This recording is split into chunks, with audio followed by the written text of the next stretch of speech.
La pression atmosphérique. L'atmosphère. L'atmosphère est une mince couche gazeuse qui entoure la Terre. Elle est constituée d'un mélange de gaz. On distingue 4 couches différentes dans l'atmosphère: la troposphère, la stratosphère, la mésosphère et la thermosphère. Seule la troposphère nous intéresse dans ce cours. Cette couche d'environ 10 km d'épaisseur est le lieu de tous les phénomènes météorologiques. L'air. La pression atmosphérique est exercée par l'air qui nous entoure. L'air est formé de très nombreux petits grains invisibles à l'œil nu qu'on appelle molécules. L'air sec est un mélange homogène de différents gaz. La composition en pourcentage du volume de l'air sec non pollué est la suivante. Le diazote 78%, le dioxygène 21% et autres gaz, argon, dioxyde de carbone 1%. Pour simplifier, on peut dire que l'air sec est composé de 80% d'azote et de 20% d'oxygène, soit 4/5 et 1/5. L'air contient aussi de la vapeur d'eau en quantité variable, entre 0 et 3%. Prenons un verre vide posé sur une table, il est en réalité plein d'air. Il faut imaginer les molécules d'air comme de minuscules boules de billard en constante agitation. Elles s'entrechoquent, ricochent et occupent tout l'espace disponible. La pression atmosphérique est causée par l'addition de ces milliards de petits chocs à la surface des objets. Le vent. Le vent est un courant d'air. Une masse d'air comprimée aura tendance, si elle n'est pas enfermée, à se déplacer vers un endroit où il y a de la place, la pression y est plus faible. Le vent ne souffle pas n'importe comment. Il va toujours d'une zone de haute pression vers une zone de basse pression.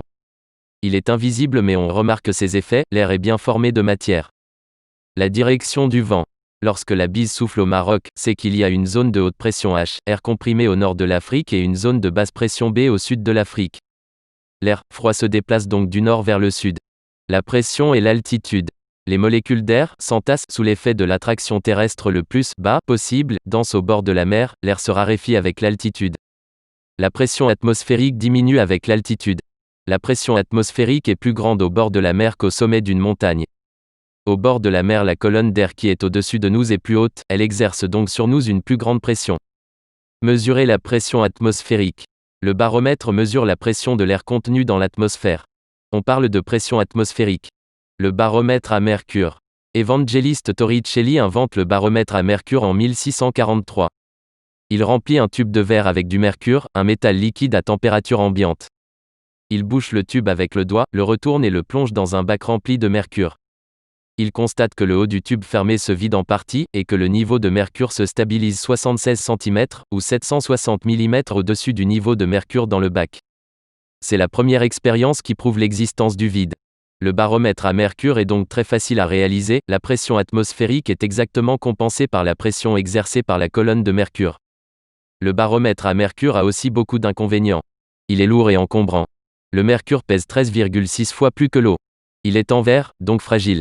Il permet une lecture instantanée mais pas une mesure en continu des valeurs de pression.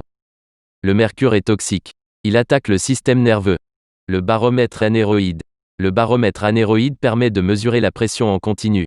Avant le traitement de données numériques par un ordinateur, on utilisait le tracé d'un crayon sur un papier spécial qu'on changeait chaque semaine. La pression atmosphérique et le changement du climat. La pression atmosphérique change légèrement selon le temps qu'il fait. Elle est un peu plus basse lorsque le temps est couvert ou pluvieux, dépression, et un peu plus haute lorsqu'il fait beau, haute pression, ou anticyclone. Basse pression. Quand l'air est plus chaud, donc plus léger, la pression atmosphérique est faible. Dans les zones concernées, l'air monte et en se refroidissant forme des nuages. C'est le phénomène de dépression qui annonce un temps couvert ou la pluie. Haute pression. Quand la pression atmosphérique est haute, c'est l'inverse. C'est le phénomène de l'anticyclone qui annonce un temps dégagé. Comme le changement de pression peut se faire légèrement avant le changement de temps, il est intéressant de mesurer ces changements. Les variations de pression atmosphérique ont un impact important sur le climat. La pression atmosphérique régule la circulation de l'atmosphère, laquelle influence à son tour les vents, les précipitations et les températures.